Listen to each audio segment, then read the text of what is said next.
Hi, everyone. My colleagues are right. You really can't see out, so that's a benefit to me. Latashia Redhouse Yinashia, Tobahan Ishlam, but Ani Bashish team, Toy Gleaning Dashache, Torich Eating Dashanella, Akut Ego Astan Nishla. Hi, everyone. My name is Latashia Redhouse. I am from the Diné Nation, and I work remote from a small little town in Utah. And I am the American Indian Foods Program Director with the Intertribal Agriculture Council. It's pretty surreal to be here in Dubai. I'm kind of accustomed to the little people on the Zoom calls, and so it's been great not having to wear fuzzy socks and my pajamas all week, which I was really wanting to do today. But I'm here to talk about the tribal peoples' diversities in global trade. So I should give you a quick background about who Intertribal Agriculture, or the organization I work with, which is a national nonprofit organization, which is the Intertribal Agriculture Council. You probably heard this word or this number thrown around a lot when we speak, but it's true. We serve the 574 federally recognized tribal communities all across the US. So I'm gonna step over here because I'm still a little jet lagged, and I'm gonna kind of keep looking at my notes, but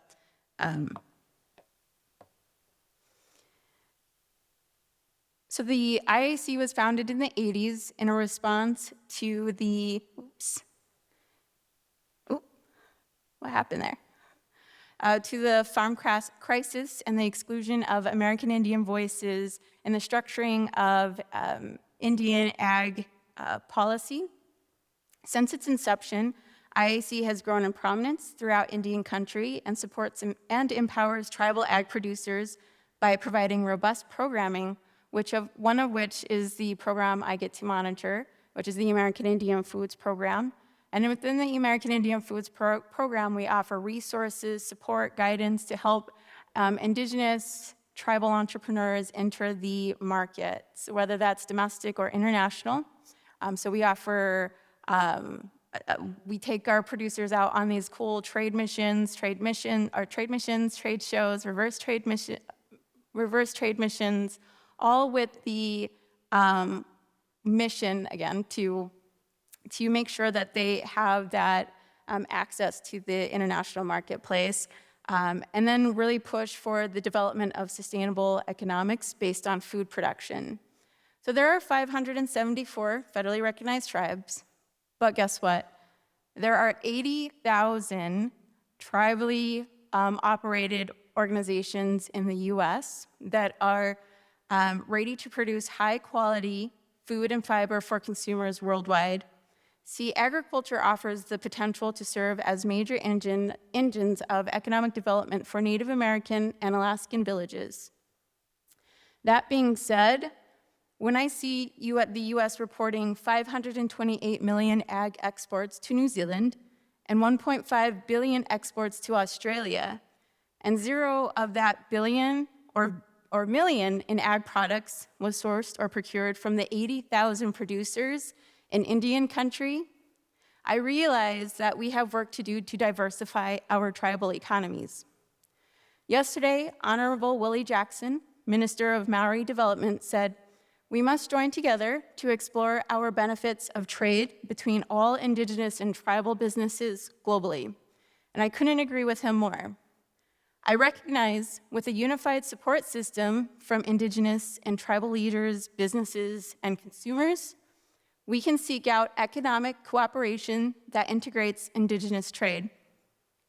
Having Indigenous peoples trade amongst themselves recognizes the pre-existing Indigenous economic rights of tribes while supporting restoration and revitalization of Indigenous and tribal-controlled foodways, which will in turn support the community through job creation and training new generations of farmers, harvesters, foragers, ranchers, seed savers, and so many more that could fall under our agriculture. And perhaps this is a way we put culture back in agriculture.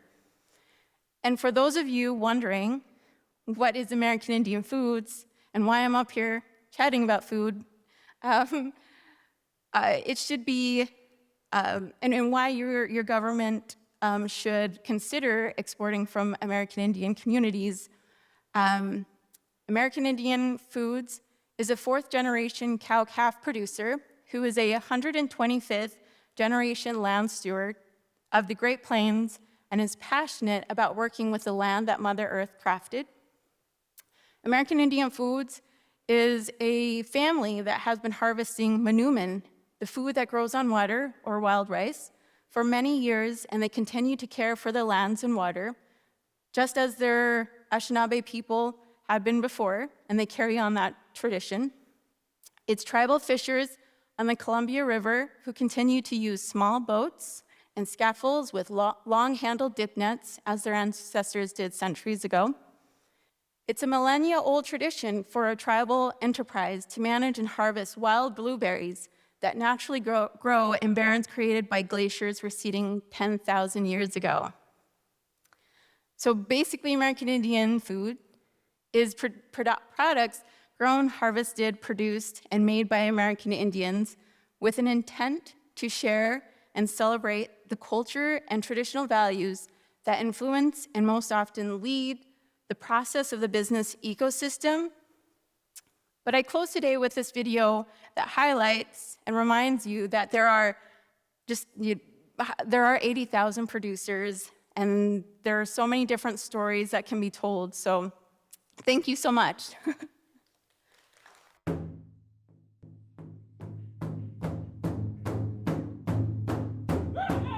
There are certain inherent values that we adhere to, and respect is a key ingredient.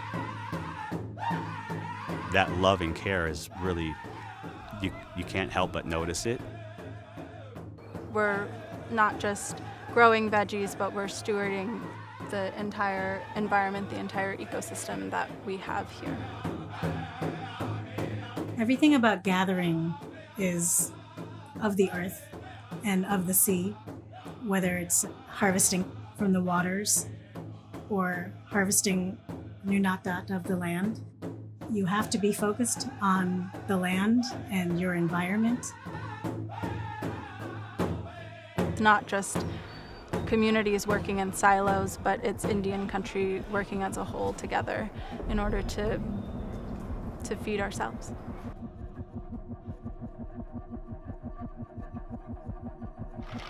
Food that we're accessing is part of our traditional diets. Red Lake initial food they had was the wild rice. So added jams, jellies, coffees, teas, sage, representation of our culture to keep our culture going, especially for our young people. Everything that we produce, we grow ourselves.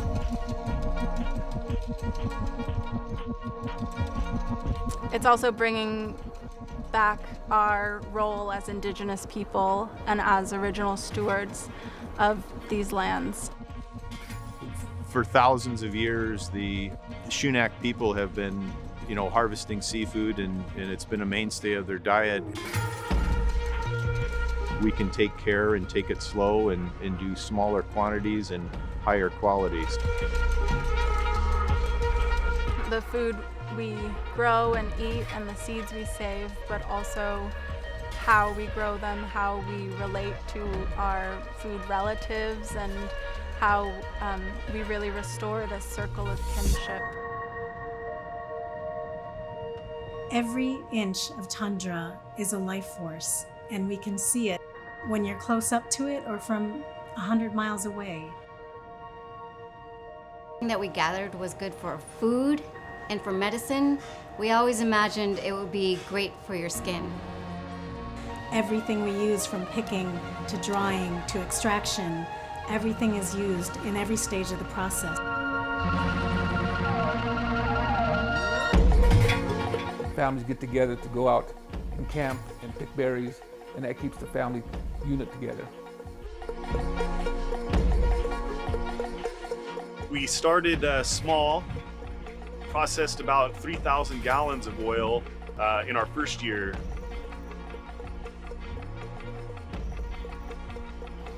And we've steadily grown to the point now where we're going to process about 75,000 gallons of olive oil.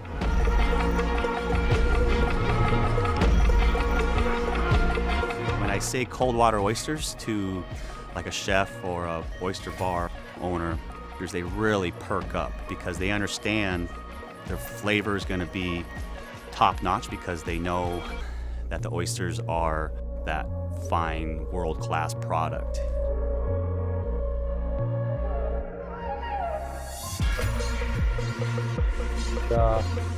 Using natural ingredients and producing a quality product. We'll stand behind.